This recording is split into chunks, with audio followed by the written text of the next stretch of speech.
Vamos lá? O que temos agora? Kim Paimos. Vamos traçar um paralelo entre Bolsonaro e o MBL. O Renan mostrou esse tweet. Imagine se o Kim Kataguiri fosse governador do Distrito Federal. Arthur, governador de São Paulo, e Renan Santos estivessem sofrendo tudo que o Bolsonaro tá passando.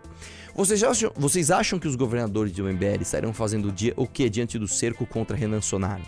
Vocês acham que Kim, Mamãe Falei, iam agir como diante de notícias que saem de tudo que está acontecendo? Será que eles iriam falar que a democracia está inabalada e iriam se silenciar diante de todos os absurdos contra Renan Sonaro? Ou será que eles iam cair para dentro, fazendo uma campanha nacional e usando seu peso como governadores, porque eles sabem que política é feita de grupo e que o grupo precisa estar mais unido do que nunca nos momentos de dificuldade? Eu vou te falar uma coisa, irmão. Deixa eu te falar uma parada, velho. Olha só. Vocês estão aprendendo na dor o que a gente vem falando há tanto tempo. Jair Bolsonaro não montou um grupo porque ele não é líder. Não adianta agora, Kim Paim, você querer e falar assim: vocês têm que estar com o Bolsonaro. Não, porque o Bolsonaro não esteve com essas pessoas. O Bolsonaro usou essas pessoas. Isso tá muito claro. Eu vi um corte do Renato 38 falando uma coisa que é verdade. Ele falou: cara, sabe como que o Bolsonaro sairia mito mesmo, desse depoimento com o Xandão? Se ele fosse lá, batesse na mesa e falasse o seguinte: Xandão, me prende agora, mas liberta as pessoas que estão lá presas por causa do 8 de janeiro, porque elas foram em meu nome. Liberta essas pessoas são inocentes. E me prenda. Eu fui o presidente. Eu estava no nome, o nome da faixa daquelas pessoas estava o meu nome. Então, me prenda e solta. Ali eu ia falar, mano, eu ia ter que reconhecer. Bolsonaro foi um puto herói, hein? Este sim se colocou na frente das pessoas e realmente mostrou que ele tava a fim de se sacrificar pelo grupo deles. Aí sim, velho. Aí sim. Agora, o cara falar: Xandão, sempre tem uns malucos aí, uns baderneiros aí, né? Uns malucos aí. Quer ser meu vice aí, meu? Brincadeira saudável aí. Então não adianta vocês quererem. Ou você vai falar que o Bolsonaro esteve com a Sarah Winter. Ou que o Bolsonaro esteve com o Bibi. Ou que o Bolsonaro esteve com alguém que se ferrou em nome dele. E assim, pra completar, que aí assim, isso mostra como esses caras estão usando vocês pra salvarem os próprios rabos. Dá uma olhada na declaração do Flávio Bolsonaro, que eu vi até o Beraldo falando um negócio hoje no grupo. Ele falou: cara, o que o bolsonarismo pensa dessa entrevista do Flávio? Porque como é que nesse momento o Flávio dá essa cutucada no STF? Olha o que o Flávio falou, dá uma olhada. Ao presidente Jair Bolsonaro, seria uma condição para o apoio dele ao candidato da direita de 2026? Além disso, muito além disso, né? Eu acho que a condição para o Bolsonaro apoiar, se não tiver uma anistia, por isso estou falando, que a anistia é o remédio, é a saída honrosa para todo mundo neste momento ainda dá para fazer. Porque, vamos supor, aconteceu essa maluquice aí de condenar o Bolsonaro. Ele está inelegível, não vai disputar a eleição, ele vai ter que apoiar alguém.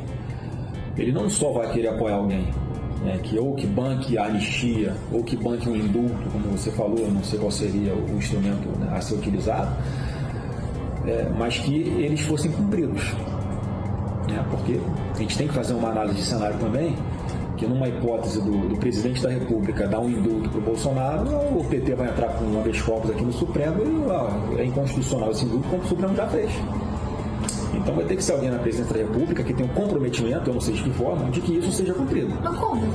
Porque aí eu estou te falando, é uma hipótese muito ruim, porque a gente está falando de possibilidade de força, de usar força. A gente está falando de possibilidade de interferência direta nos poderes. É tudo que ninguém quer. E eu não estou falando aqui, pelo amor de Deus, não estou fazendo tom de ameaça, eu estou fazendo uma análise de cenário, que é algo real que pode acontecer ou não pode. Então, o Bolsonaro apoia alguém, esse candidato se elege, dá um indulto ou faz a composição aqui com o Congresso Nacional para aprovar uma anistia, 2, 3 meses isso está concretizado, aí vem o Supremo falando inconstitucional, volta todo mundo para a cadeia. Não dá.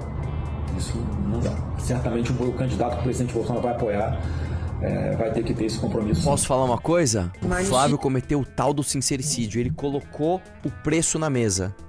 Todo mundo já sabia que era esse. Mas ele falou com todas as letras. É o seguinte, você quer ser apoiado pelo Bolsonaro? O preço é... Meu pai não pode ser preso, tá? Ele não pode te apoiar pra você virar presidente e aí ele ser preso e você ficar lá, o STF mexendo, tem que fazer... O que ele falou, ele usou a palavra força. Você tá falando que um presidente tem que, talvez, fazer uso da força pra impedir que seu pai seja preso? É isso que você tá falando? Assim, eu não consigo interpretar essas palavras de outro jeito. Porque você falou de forma literal, talvez por meio de força. Então, quando o Bolsonaro vai lá e fala aquilo do Tarcísio, né? O que ele falou do Tarcísio? Ele deu uma criticadinha no Tarcísio e falou, o Tarcísio não é tão de direita assim. Ele falou alguma coisa assim do Tarcísio. É basicamente ele esfregando o preço do apoio na cara do Tarcísio. Tarcísio, ó, o preço é esse aqui, ó. Você vai dar o induto? Porque dar o induto, beleza, isso é fácil. Só que a hora que o STF falar, ó, não tem induto porra nenhuma, você vai bancar a ponto de talvez ameaçar fazer uso da força pra tirar o Bolsonaro da cadeia? E aí eu vou te dizer uma coisa que o Kim Paim já tá sentindo. Você imagina que merda de produto é esse? Um produto que já esteve lá, não fez nada por ninguém, devolveu o Lula ao poder e agora tem que ficar negociando pra não ir pra cadeia. O bolsonarismo redundou nisso. No fim do dia, o bolsonarismo não é mais luta contra a corrupção, não é mais luta por uma economia de mercado. Não, no fim do dia, o bolsonarismo é: não deixe o meu papai ser preso. Que bosta de produto, hein? Que bosta de produto.